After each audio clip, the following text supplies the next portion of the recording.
요즘 한 넷플릭스 드라마가 화제를 모으고 있습니다. 이 탈영병 잡는 군무이탈 체포조 DP의 이야기를 다루고 있는데요. 특히 군대를 다녀온 2030 남성들의 호응이 큰 상황입니다.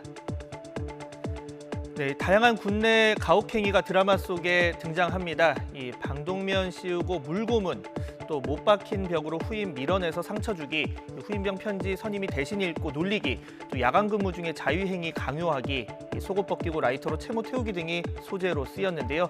충분히 있을 수 있는 현실적 묘사다, 아니다 좀 과장이 섞였다, 여러 가지 의견이 나오고 있습니다. 네, 이 영화 배경이 된 건 지난 2014년입니다. 이 국내 가혹행위 문제가 본격적인 이 사회 화두로 떠올랐는데요. 그해 발생했던 이른바 윤일병, 임병장 사건 다들 기억을 하실 겁니다. 네, 의무대 소속이었던 윤승주 일병이 선임들로부터 폭행을 당하다가 숨졌습니다. 더 충격적인 건 그전 4개월에 걸친 상습 폭행과 학대가 있었던 겁니다.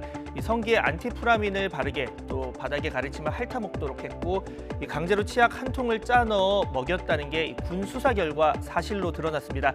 하지만 이를 바로잡아야 할 간부인 하사는 이를 묵인, 방조했습니다. 그럼에도 주범 이모병장 한 명에게만 살인죄가 적용됐고 나머지 가담자에게는 징역 5년에서 7년형이 선고됐습니다. 구속된 게 7년 5개월쯤 전이니까 지금쯤은 나머지 가담자 모두 출소를 했을 겁니다. 아들 윤일병 그 한 사람의 그런 거보다 이 군 전체에 어떠한 그 지표가 돼야 되거든요. 이걸로 인해서 정말 다시는 이런 사건이 발생하지 않아야 된다는. 네, 이 사건 2달 뒤 발생한 임병장 사건, 동료 병사들에게 수류탄을 던지고 총기를 난사한 뒤 탈영했죠. 5명이 숨지고 8명이 중상을 입었습니다. 임병장은 따돌림 피해를 범행 이유로 주장했는데요. 참으면 윤일병, 못 참으면 임병장이라는 말이 한때 유행하기도 했습니다. 네, 이 같은 드라마 인기에 난처한 건 국방부입니다. 올해 초 부실급식 사태, 또 최근 군내 성범죄 및 부실수사 의혹과 함께 여론이 나빠지지 않을까 고심하는 모양새입니다. 관련 브리핑 내용 들어보시죠. 폭행, 가혹행위 등 병영 부조리를 근절할 수 있도록 지속적인 병영 혁신 노력을 기울여 왔다는 말씀을 일단 드리겠습니다.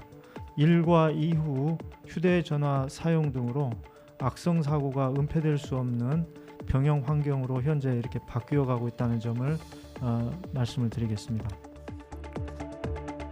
네, 물론 이 통계를 보면 사병의 군무이탈 사례 자체는 줄었습니다. 지난 2013년 542건에서 2016년 180건, 지난 2019년 95건으로 입건 사례는 감소한 건데요. 하지만 단순 군무이탈 통계가 줄었다고 군내 부조리가 감소했다고 보기는 어렵다, 이런 비판도 나오고 있습니다. 실제 군내 폭행, 가혹행위로 입건된 집계를 보면 매해 조금씩 차이는 있지만 꾸준히 1000건 내외 사례가 발생하고 있다는 걸 알 수가 있습니다.